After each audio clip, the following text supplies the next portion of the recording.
join me in welcoming Mr. Nyambirai to give us, thank you, to just say a few words. So Mr. Nyambirai was, of course, one of the founding members of Mtetwa Nyambirai. So he will just share a little bit about the vision that they began with, that he and Mrs. Mtetwa began with, and the growth that you've seen, and the vision that you have. So thank you so much. Thank you very much, and good afternoon to you all.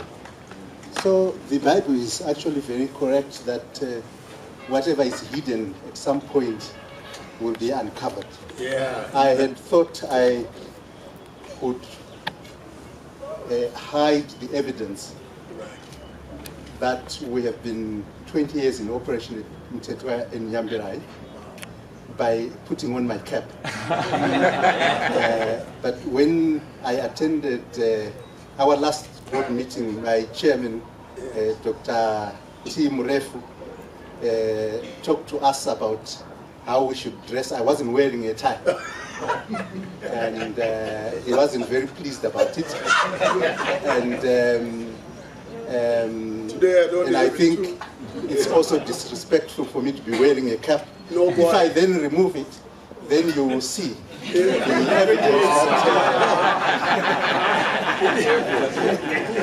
that we have been here for 20 years. I met Beatrice Mtetwa for the first time in 1989, when I was a first law student at the University of Zimbabwe. Each time we took taxis to go to the university. At the time, the Canton Timmerman was along 2nd Street. There was this sign of Canton Timmerman, and we'll look at it with admiration.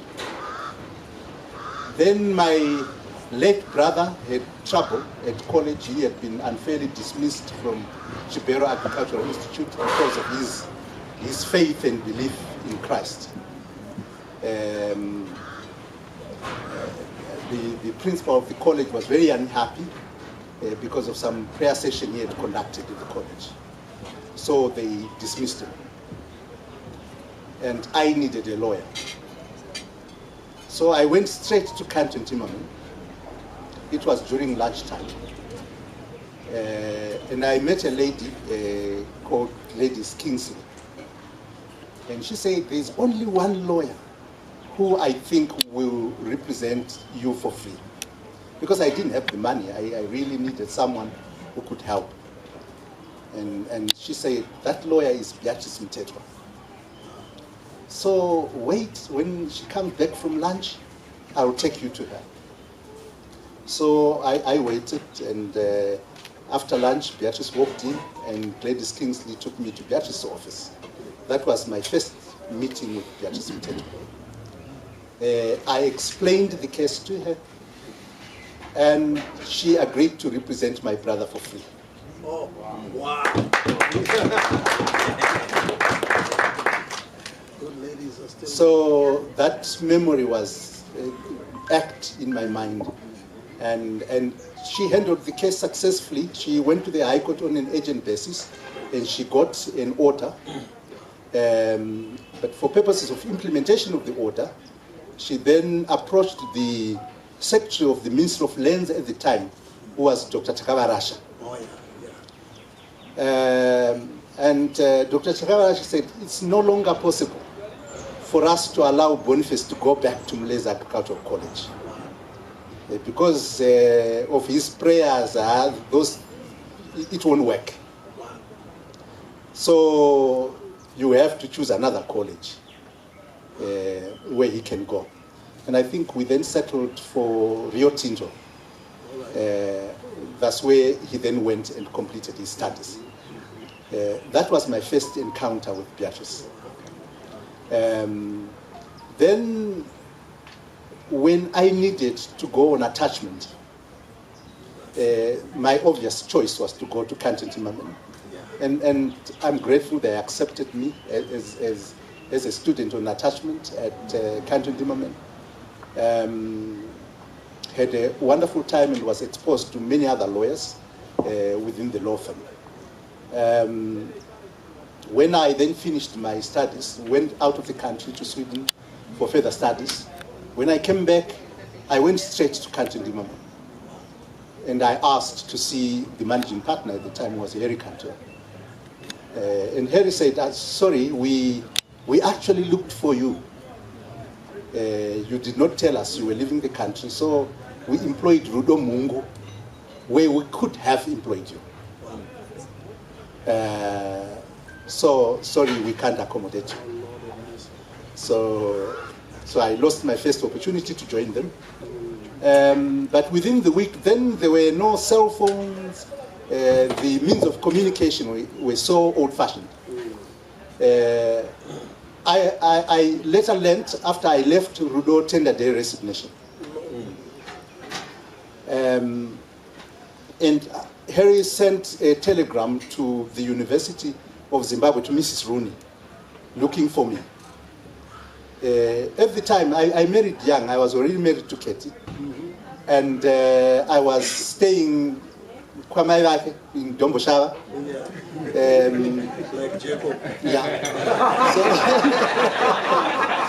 So 7 years. So I would occasionally pass through the university because I had good relationships there, especially with Mrs. Rooney. So when I went there, she immediately said, Harry is looking for you. Wow. I got a telegram from Harry. So I went to Country Limama, and Harry was shaking his head. Those who know him, he was a frantic, short guy. He says, I don't understand. Rudo said she's quitting. You know, I'm very upset with her. And he literally was upset with Rudo. So I went to see Rudo Mungu, and she said, Nkoma Tawanda, I think I was warming the job for you. Oh, wow.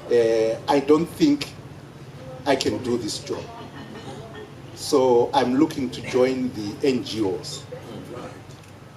So that's how I joined Country Limama. I worked alongside Beatrice Mtetwa. She never handled me with kid gloves. You know, she's Beatrice. Brutally honest.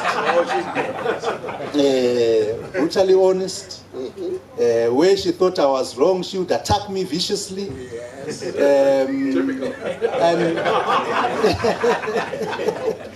But always on the basis of fact. That's what I always liked her. That's right. She never strayed from a fact-based approach. Excellent.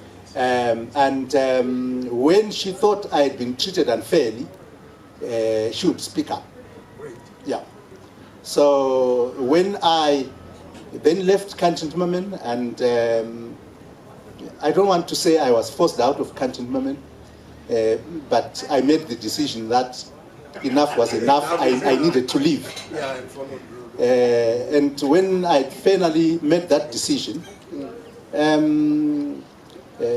that law firm imposed the most unreasonable condition that has ever been imposed on me in my whole existence. They said I had to serve 6 months' notice. I think it was 6 months, Beatrice. So I did. I served the 6 months' notice. After I didn't even look for a job. I hadn't found a job. Then word went into the market that I was leaving Country Limama, and I got a call from James Mushoro who said, I understand you're leaving Cantors. If you leave Cantors, you're coming here at NMB. I'd received another offer from Rio Africa Jewel Link that I turned down. So I said, I'm coming to NMB, and that's how I joined NMB. Years later, after I had established TN, Beatrice had had enough. She has principles upon which she practices law. Beatrice doesn't practice law for money. She has a passion for the law. She has a passion for the respect of the rights of others. She has a passion for fighting for the weak. Even during my time at Country Limama, I remember her fighting for Chiwuri because the system did not want him to be Commissioner General of the police. And whenever she took on a case, she would take it on with a lot of passion, and she would not waver until she attained the goal she had set herself for herself to achieve. She fought for many people, and I think at one stage she must have fought for the retired Chief Justice as well. Ironically, I read a very brutal critique of our dear retired Chief Justice. But you know, those who know her know that is Beatrice. She's principled. Yeah, and she, you know, whenever people put her under pressure for money and things like that, that some of us do value, she rebels. She's a rebel, this one. Oh, yeah. Being rebel. Yeah. So, and when we founded Mtetwa Nyambirai, it was to observe the values and principles for which Beatrice stood. It was never about me. I was there just as a supporting act to help in creating that environment that I knew would make such a great lawyer feel she was in her own space. And for me, that was the only reason I agreed to partner her, to ensure that we would continue to create an environment where she would practice as she knew how best to fight for the weak, fight for the poor, stand for human rights. And I'm so happy that that is what has characterized the firm Mtetwa Nyambirai. And she has also recruited lawyers with like mind. We have a humble giant in Mzo, maybe not as aggressive, but aggression in humility.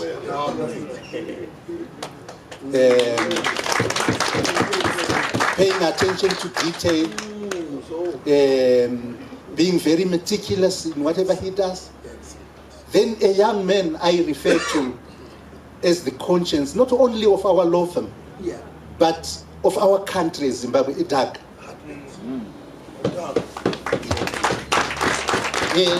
Doug is more Zimbabwean than I am. He is more tolerant of others than I am. More tolerant of black people like me than I am. And he always stands for that. That's the team that Beatrice has put together. And that's the future of Mtetwa Nyambirai.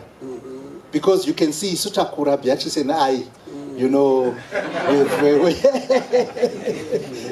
it's not fair to say that of a lady, but Takura, and we are looking at the future of the firm.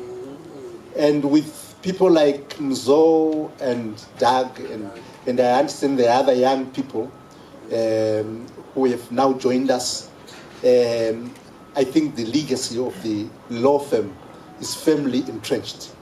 And I'm so proud to be associated with such a legacy.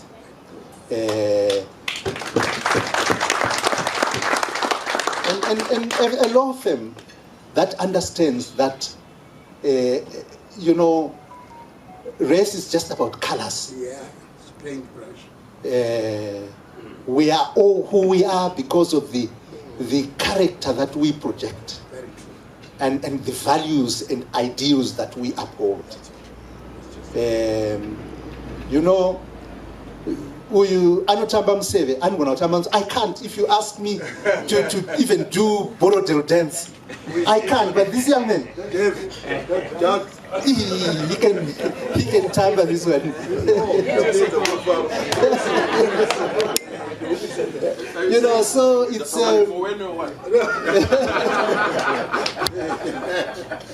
so it's such an exciting law firm. Excellent. With people who are so representative of the Zimbabwean spirit, the Ubuntu that we always talk about, and people who are not embarrassed to be who we are. I'm so happy to be part of this law firm, and I'm so proud that God led my path to Beatrice Mtetwa, someone who stood with me when I needed someone to stand by me.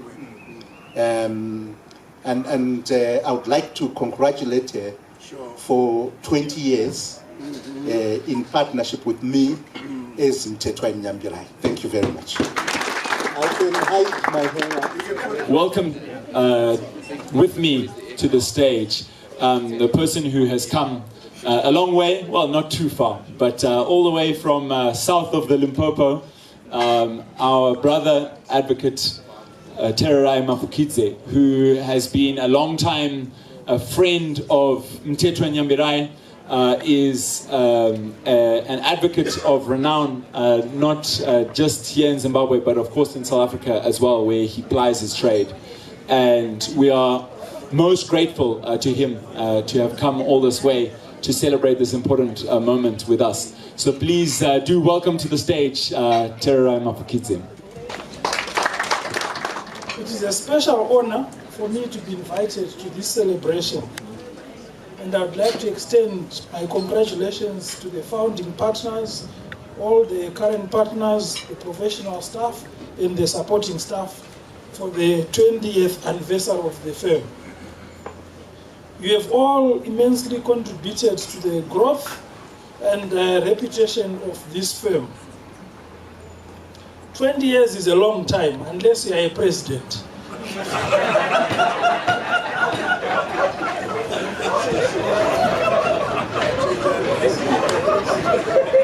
It reminds me of a story that happened in this city many years ago.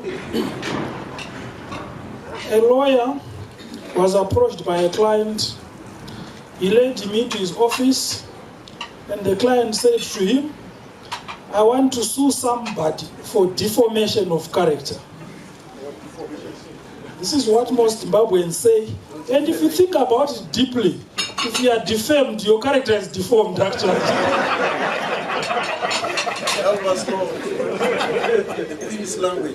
So he said, what has happened? He said, this guy I drink with 20 years ago called me a hippopotamus. Then the lawyer said, I think your claim is prescribed. You should have sued within 3 years of him calling you a hippopotamus. And the man said, you don't understand, sir. Until last week when I went to Lake Kariba, I had never seen a hippopotamus.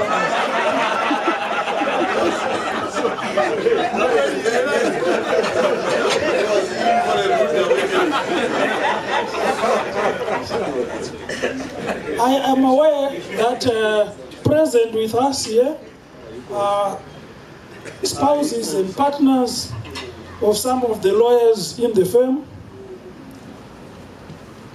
I want to say to you, we know the stressful work that you have at home when you are married to lawyers. In fact, the great South African advocate called Eric Morris said, a successful legal practice and a successful social life are totally irreconcilable.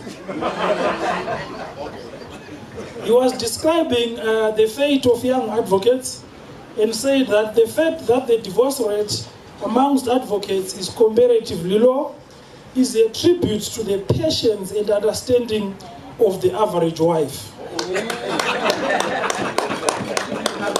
And then he went on to say, why any woman should remain married to a successful barrister is one of the major mysteries of life. He is in court or in consultation all day. He works until midnight on most nights of the week. He spends weekends with senior counsel or preparing for that big case which starts on Monday. He emerges from his study at home only to chastise the children, kick the dog, or complain bitterly about the beer, the coffee, or whatever refreshment has been provided for his comfort. This is the life that faces you if you achieve success. So to the spouses that support us, we know that you have to deal with stressed human beings because we carry the problems of others. We see clients walk into our offices, crestfallen, sullen faces. And when they walk out, you can see they've lost a few kilos. They are light-hearted, they are smiling. They have transferred the burden to you. When Eric Morris spoke about the life of a barrister, he was referring to males. The reason is simple. Women were not welcome in the law. They were not welcome in political activities or economic activities. And this is across the world. It's not only a problem in our part of the world. In a series of cases in the United Kingdom courts, the courts were asked whether legislation that allows a person to be admitted as a legal practitioner includes women. And there is a long line of decisions that say the person does not include woman. In 1873, the United States Supreme Court was asked to decide whether a lady called Myra Bradwell could be admitted as an attorney.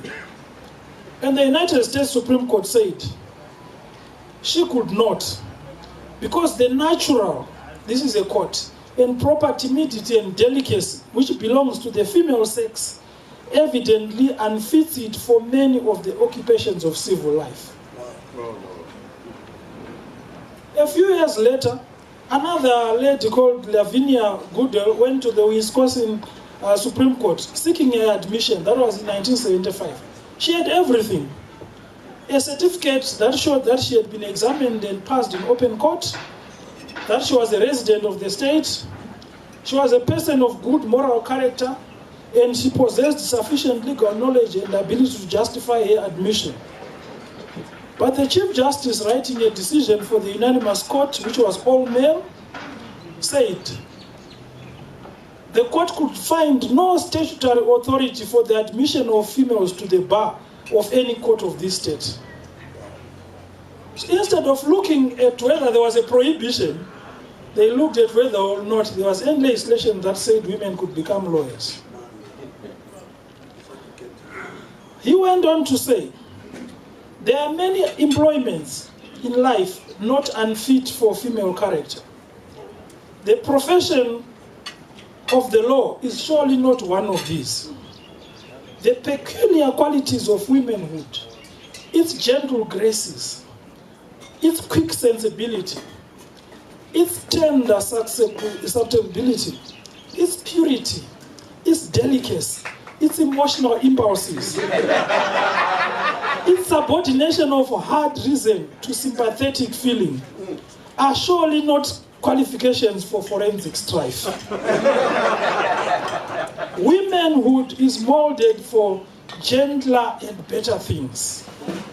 It will be revolting to all female sense of the innocence and sanctity of their sex, shocking to men's reverence for womanhood and faith in women, on which hinge all the better affections and humanities of life, that women should be permitted to mix professionally in all the nastiness of the world which finds its ways into courts of justice. Oh my God. The fight even reached close to our door. In South Africa, in 1909 and 1912, the courts again defined person as excluding a woman. In fact, one of the judge presidents wrote an article which is in the 1918 South African Law Journal, in which he argued that women's entrance into the legal profession is incompatible with the idea and duties of motherhood.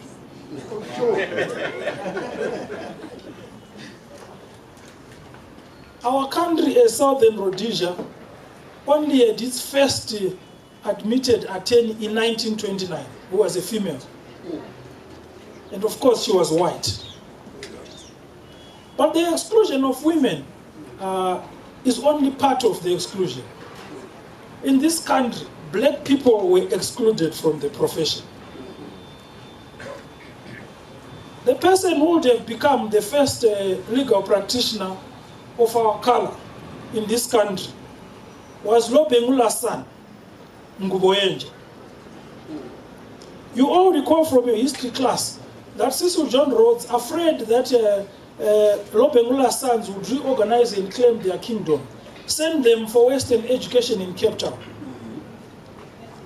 Nguwe in 1908 registered with the Inns of Court in England to study as a barrister. He wanted to become a lawyer. When the British South Africa Company heard about it, they quickly put a stop to the nonsense and said, we cannot have a native study law. Nguwe died in 1950 in Bulawayo, never having achieved that goal. The first person to become a black legal practitioner in this country was Herbert Mtetwa. He done his studies as 40 and then went to England, where he then did pupillage and qualified as a barrister. When he returned to Salisbury, he joined the set of chambers and then discovered immediately that he could not hold chambers in the city center because the law did not allow a black person to rent in the city center. Fortunately for Herbert Mtetwa, his colleagues, his white colleagues were very supportive. So they lobbied the government, and the law was specifically amended to allow Herbert Mtetwa to hold chambers. When Bishop Chakaipa was made the auxiliary bishop of Salisbury in 1971, he could not live at Bishop's house because it was a European area. So he had to go and live at All Souls Mission right there in Muto. I allude to this history because it is very important to understand why certain people are excluded from the law. It is because the law is very powerful. It is a very powerful tool. Mkoma Tawanda, when he was addressing you, spoke about Sis Beatrice's article on the retired Chief Justice. So what happened is that there was a plan to prevent him from becoming Chief Justice. So Chief Justice Shigausiku advertised that there is going to be a vacancy in the office of Chief Justice. Whoever wants to apply should apply. So the applications came in, 4 people applied. Interviews were set in December 2016. Just before interviews were to be held, a law student rushed to the High Court in an urgent application to interdict the interviews and say there shouldn't be interviews for the position of Chief Justice because he's going to be picked by his peers. He then sued the JSC, the Minister of Justice, who was also the Vice President, was sued. In reply, an affidavit was put in that said, we are in fact amending the law to make sure that the President can appoint the next Chief Justice rather than going through the interviews. The interdict was granted and interviews were stopped. The JSC appealed, and this is where this bill came in.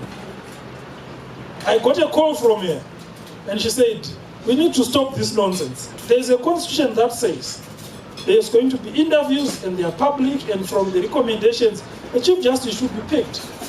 Why is this change? So the JSC appealed, and she said she wanted to be a friend of the court, and she wanted me to represent her. So we filed our papers, the Law Society joined in, Ava Mary from Bulawayo also joined in. So we're preparing to be heard in February 2017.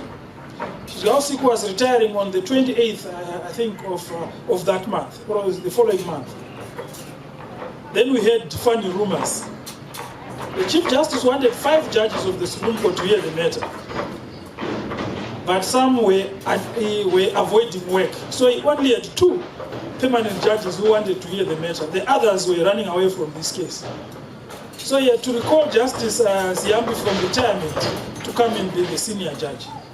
We argued this matter on 13 February 2017, and the court set aside the interdict, and interviews were held, and this is how Chief Justice Malawa became Chief Justice. So when B writes and says there is another side of the story, She's not doing it out of spite, but out of principle.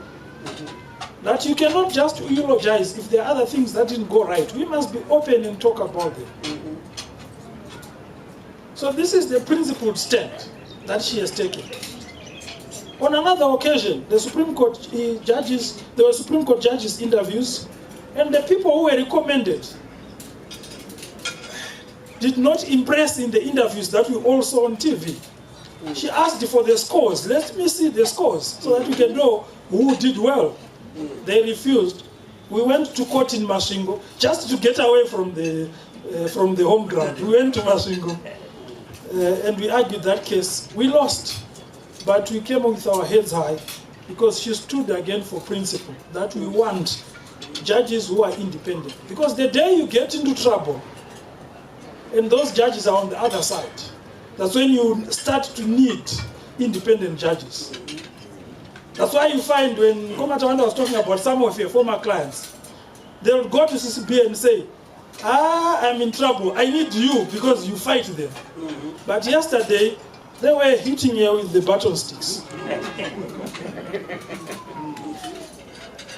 CCB has threatened that someday she will retire and go back to the kingdom where she came from. You know, she came here because of love.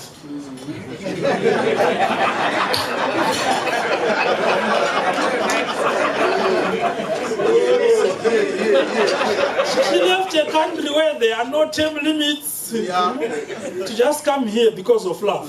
But she says she's going to go back to the kingdom.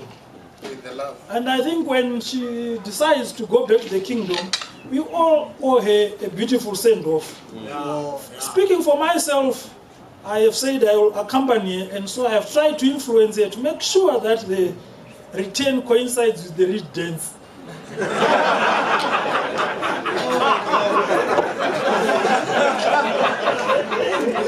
And I will happily tell the king that we have brought back your daughter. I'm sure King Muswati will be very pleased to see you. So that is the first name that you see on the walls of this law firm, Mtetwa, a female. Less than 100 years ago, females were not allowed to be lawyers even. Blacks were not allowed to be lawyers even, because of the power of the law. The second name belongs to Tawanda. Tawanda doesn't like to be poor.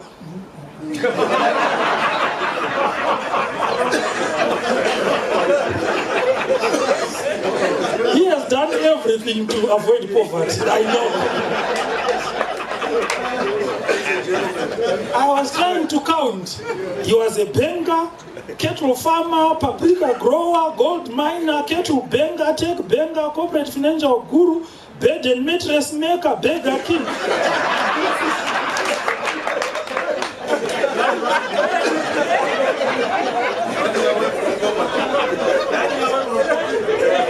I won't be surprised if I return to this city one day and I find he has opened a funeral parlor.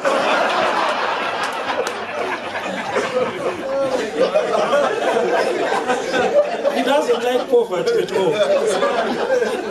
You see, one thing that many people don't know about Tawanda is that this man is largely responsible for the formation of the Zimbabwe Lawyers for Human Rights.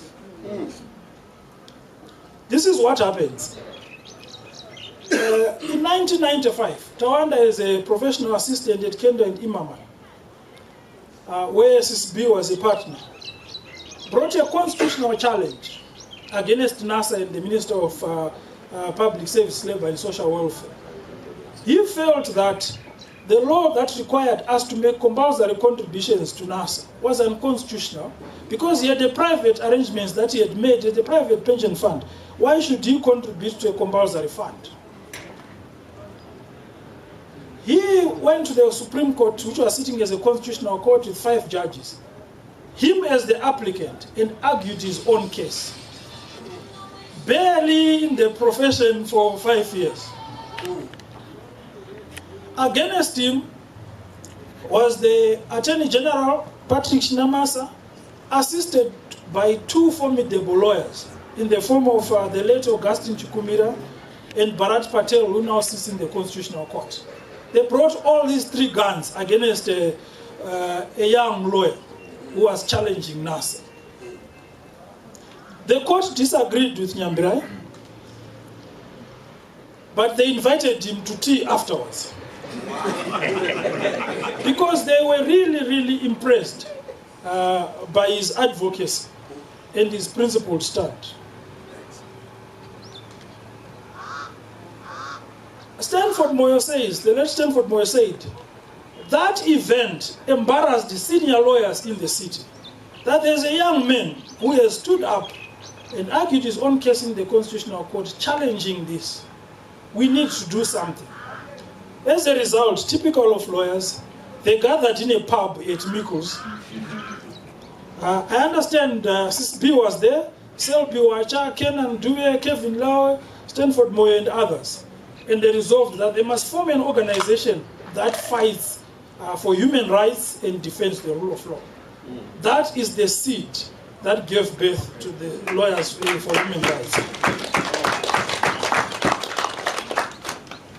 Like I said, Mkoma Tawanda doesn't like to be poor.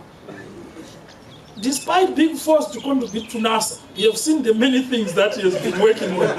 Just to make sure that he doesn't have to rely on NASA for his pension. I now turn to the young professionals. I have deliberately not focused on cases that either Mkoma Tawanda or CCB have handled for others. I have chosen to talk about the cases that they themselves brought in their own name and said there are some fights where you as the lawyer have to go in and fight in your own name.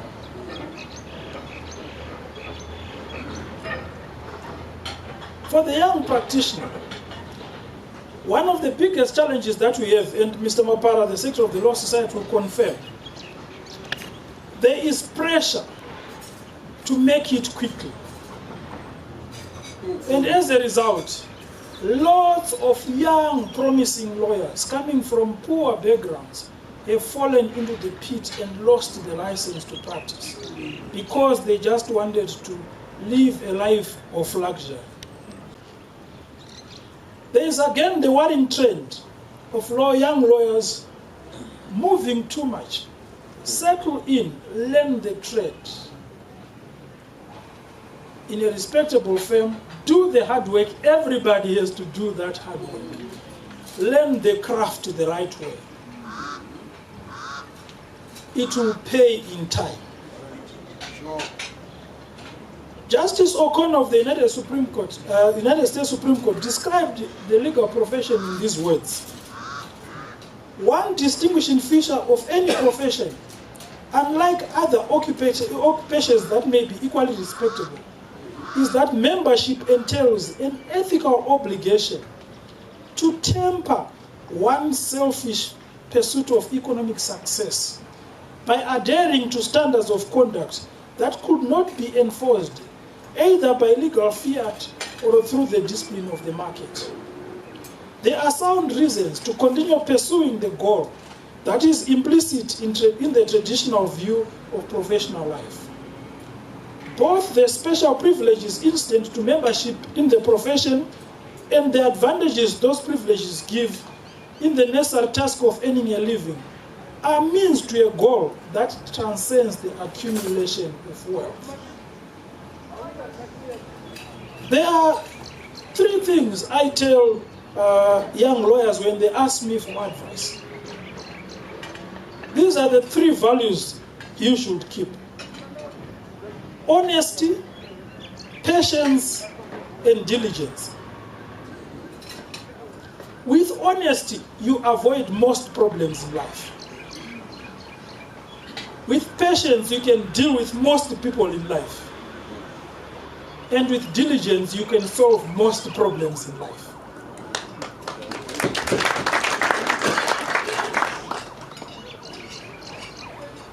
Some 10 years ago or so, I was asked to assist a senior in opposing an application for admission of somebody who had been struck off the roll in South Africa as an attorney. Now he wanted to enroll as an advocate. So I was asked to assist the senior. So as I was reading through the papers and the striking off application that had been decided in 2005, I discovered something strange. This is what the judgment recorded about a South African lawyer. At some stage, the attorney was introduced to a traditional healer in Zimbabwe who diagnosed him as a victim of witchcraft.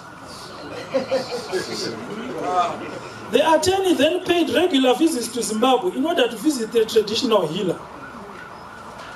He told the court that he had to take his books of account to Zimbabwe on the instructions of the traditional healer in order to cleanse them.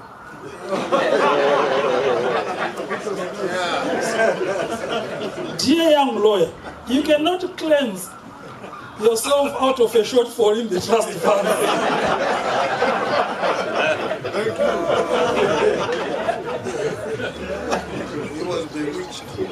The world is changing. We now face a new challenge of AI. It is a great benefit to have it, but it's also a great danger. There has been serious embarrassment of counsel relying on AI, and recently in South Africa, a judge wrote a judgment citing authorities that don't exist, and that is the first ground of appeal now.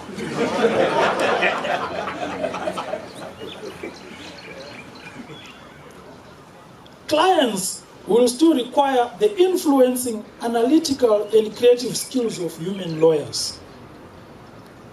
Empathy and our use of language are traits that distinguish us as humans from animals or indeed computers. These skills will be in demand from clients in the 21st century and will continue to become even more important. So we should adapt AI, but it's not going to replace the human being in us.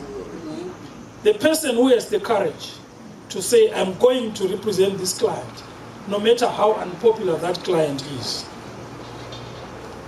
I am very conscious that at this gathering, we have clients. Of course, this firm would not have survived for 20 years. They did not bid for your support. It would have long gone bankrupt. On behalf of the partners, I want to thank you for all the support you give them. I hope you pay all their invoices on time.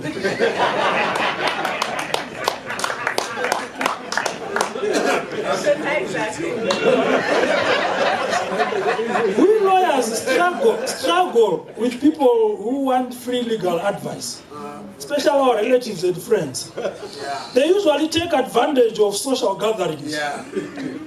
And I know they call somebody who hasn't spoken to you for 5 years, suddenly says Ndeipi. And you know something has happened. So a lawyer friend told a medical doctor, said, we have this problem of lawyers, of people asking us for free legal advice at social events. How do you doctors avoid treating people for free at social events? The good doctor replied, I have a wonderful remedy. When someone begins to tell me his or her ailments, I stop them with one word: undress.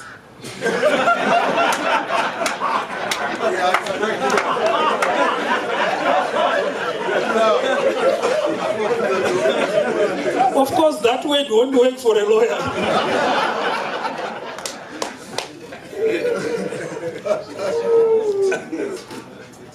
In advocacy school, they repeatedly teach us that you must know when to sit down and have the courage to do so. There is a great American lawyer called Rufus Coet. In his early years as a lawyer, he represented a person who was accused of having beaten the complainant's ear. So Rufus Coet, who was a famous cross-examiner, asked the witness, did you see my client bite off the complainant's ear? The witness said no. At this point, Rufus should have sat down. But he wanted to put in the knife, as many of us lawyers do when we cross-examine. He then said, "So how can you come here and testify that he did so?" And the witness replied, "I saw him spit it out."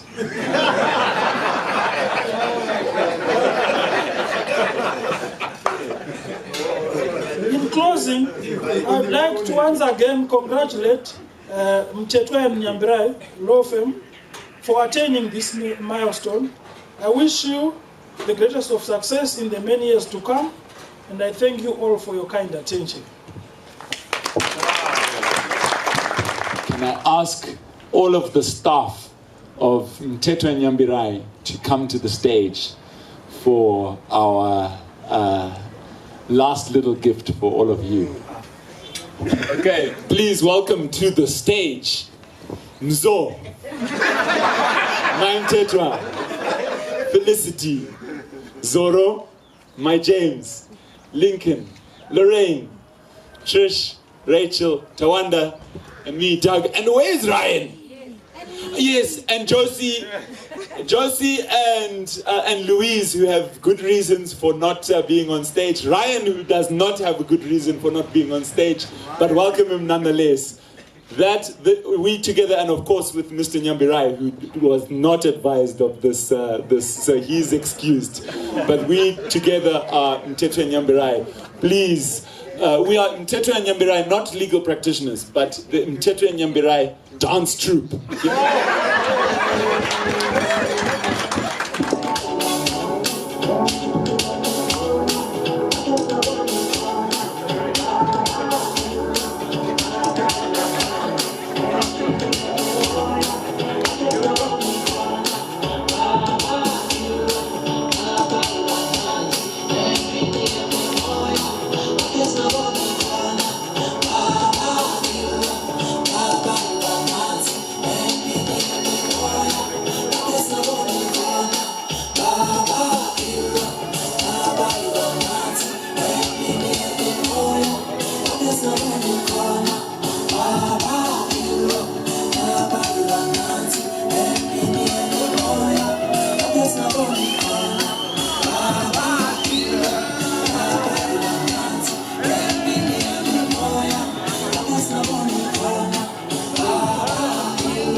goodness, I don't know why Doug wants me to speak as soon after that hectic session.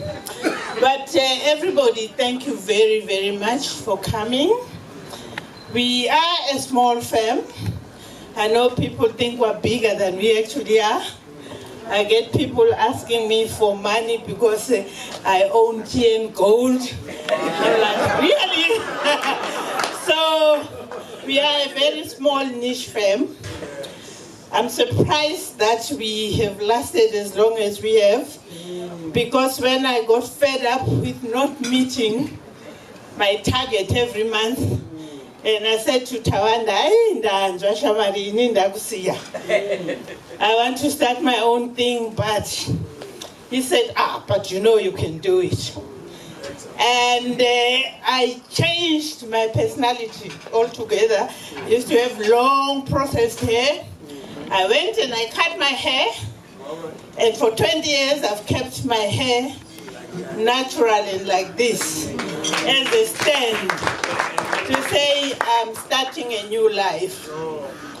It's been an incredible journey, not just the last 20 years, because for someone who came from outside Zimbabwe, in the foolishness of youth following some men, came to Zimbabwe. I never really thought that I could actually professionally be where I have been, because I've enjoyed every bit of the journey. And I've enjoyed it because of the support that I've received from all of you. From you, Tawanda, you are the young brother that your mother made for me before I came to Zimbabwe. And I'm grateful for that. That one day in '89 when we met, it was not by accident. It was a God-made connection. Yes. Because God is the center of everything. He knew that this is a connection that would take us to where we are today. And I'm very grateful that it happened the way it did, because it created a connection that most of us don't have with our siblings or people very close to us. And I've not had, the support of, this one was my classmate, because I don't have classmates in Zimbabwe. This one is my cousin or Sekuru. I don't have all of that. So it's all God determined. And I'm grateful to God for that. And I'm grateful that God has given me the kind of support that you have given us. Mtetwa Nyambirai is here to stay. Continue supporting it. I'm not very young. I turned 70 in November this year. So very soon I'll be hanging up my jabo. And when I do that, I'll still be here in spirit, if not physically. And therefore, I know that I'm passing on the baton to a great team. All of you know that Mzo, as Tawanda said, is silently there with the best legal advice. I can start a case knowing that even when I'm not here, someone will run with it. And you must know that when you bring your cases here, there are no solo workers. Each case I do, I have someone working with me.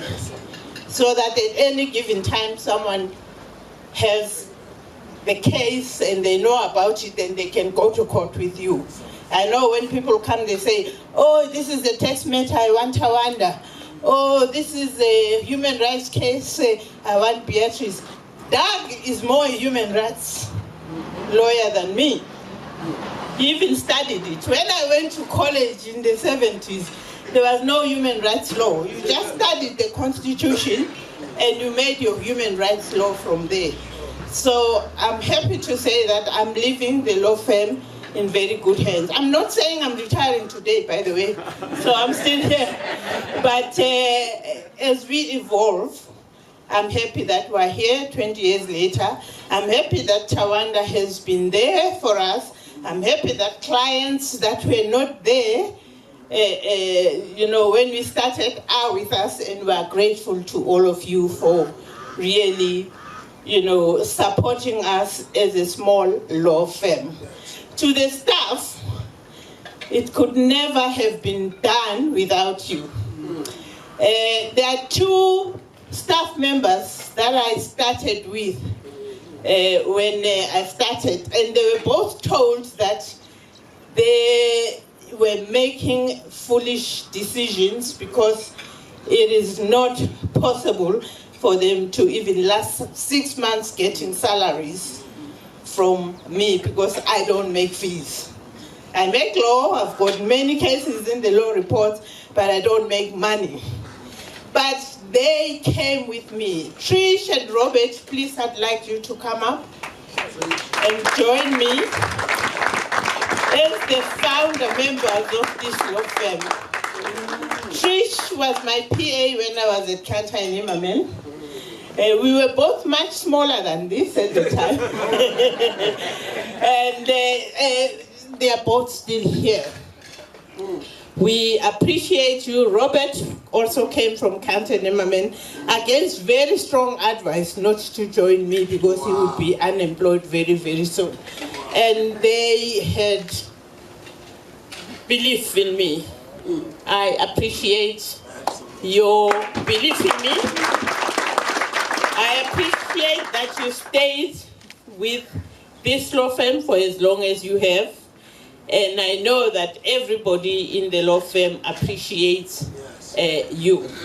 There's Kathy. Kathy was also a Kanta in Imamen with Tawanda. Kathy, where are you? I saw you. Kathy. She's behind me. Come here. Kathy was Tawanda's PA at Kanta in Imamen. She has been with him all these years, wherever they go. And I don't know why she doesn't want to come up, but Kathy, we appreciate your staying power. We appreciate your trust in young Tawanda, who was always a difficult person to work for. But you have stayed with him, and we appreciate the staying power. And to the young lawyers who are in the law firm, it's people who drive these places. It's not individuals. Very true. Mtetwa and Nyambirai is there because you are there to drive it. There's very little I can do without the support that all of you give to all of us. And I know that in the hustle and bustle of practice, we don't always say how much we appreciate each other. So we appreciate each one of you because without that little, nail in the whole structure, it will all fall. And it's fantastic that we work together the way we do because we are open, and human rights is about openness, and we are open as well. So we appreciate all of you. Thank you very much. We just have a little something for you, Mtetwa, as the person who has mentored all of us and brought us all together for this evening. A little something for you. That brings our evening to a close.